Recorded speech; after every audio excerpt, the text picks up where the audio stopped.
अस्सलाम वालेकुम दोस्तों, कैसे हो? उम्मीद है कि सब खैरियत से होंगे। अल्लाह आप लोगों को ऐसे ही खुश रखे। चलिए आज के किस्से की तरफ बढ़ते हैं। किस्सा शुरू करने से पहले एक ज़रूरी बात मैं आपको बताना चाहता हूं कि हमारे नए चैनल वॉइस ऑफ रशीद मिफ्ताही पर आज हमने एक नया वीडियो फिर से अपलोड कर दिया है और उसमें हमने समझाया है कि बंदिश क्या होती है और बंदिश की हकीकत क्या है। तो उस वीडियो का लिंक नीचे डिस्क्रिप्शन में दिया हुआ है, आप ज़रूर जाकर देखें। आजकल लोग नकली बाबा और नकली आमिलों के पास जाते हैं ना और बोलते हैं कि मेरा कारोबार ठप पड़ गया है, मेरा बिजनेस ठप पड़ गया है, मेरी दुकान नहीं चल रही है, मेरा रोज़ी तंग हो गई है, कर्ज़ों के बोझ तले दब गया हूँ। कि कोई कहता है कि मेरी औलाद नहीं हो रही है, कोई कहता है कि मेरी बेटी को रिश्ते नहीं आ रहे हैं, उम्र निकलती जा रही है। तो ये बाबा क्या कहते हैं, आप पर बंदिश कर दी गई है, आप पर रुकावट डाल दी गई है, आपके कारोबार को लॉक कर दिया गया है। इतने इतने पैसे दो तो मैं ये बंदिश हटा दूंगा, ये रुकावट हटा दूंगा। इसकी हकीकत क्या है, इसकी सच्चाई क्या है, इसका काला सच क्या है, उस वीडियो में आपको सुनने को मिलेगा। तो नीचे लिंक में जाइए और जाकर उस वीडियो को देखिए और चैनल को सब्सक्राइब भी कर दीजिए।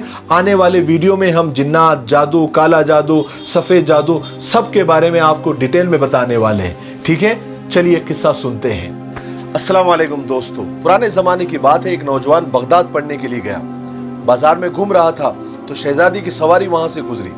शहजादी के हुस्न और जमाल को देखकर और उसकी खूबसूरती को देखकर ये तो उस पर आशिक हो गया, लट्टू हो गया। अब न रात को नींद, न दिन को चैन, न पढ़ाई में दिल लग रहा है, बेचैन बेचैन। एक दोस्त ने उसकी बेचैनी देखा तो वजह पूछी तो उसने कहा कि मैंने शहजादी को देखा, मैं आशिक हो गया हूँ उस पर, बस ऐसा कुछ कर दे कि मेरा निकाह उससे हो जाए। दोस्त ने कहा दीवाना हो गया है, अगर बादशाह को खबर हुई तो उबलते हुए तेल में तुझे डाल देंगे। ख्याल को छोड़ अपना काम कर। लेकिन इसकी बेचैनी खत्म नहीं हुई। एक दिन वो बादशाह के दरबार में पहुंच गया। कहा कि अब किस्मत की बात है, एक तो तेल की कढ़ाई या तो फिर शहजादी। बादशाह के दरबार में हाजिर हुआ और बादशाह को सलाम किया और कहा कि जान की अमान हो तो एक बात कहूँ। बादशाह ने कहा कि कहो क्या बात है। नौजवान ने बादशाह से कहा कि मैं आपकी बेटी के साथ निकाह करना चाहता हूँ। बादशाह को तो पहले बहुत गुस्सा आया, लेकिन जान की अमान दे दी थी तो टालने के लिए दिमाग लगाने लगा। कहा कि एक शर्त पर मैं मेरी बेटी का निकाह तुमसे कर दूंगा, मुझे 2 बोरिए भरकर बिच्छू लेकर आ जाना। उस जमाने में वहाँ बिच्छू नहीं मिलते थे, लेकिन नौजवान के पास कोई रास्ता नहीं था, शर्त कबूल कर ली। घर पर आया, सोचने लगा तो उसके उस्ताद ने वजह पूछी तो कहा कि मैंने ऐसी शर्त कबूल कर लिया है।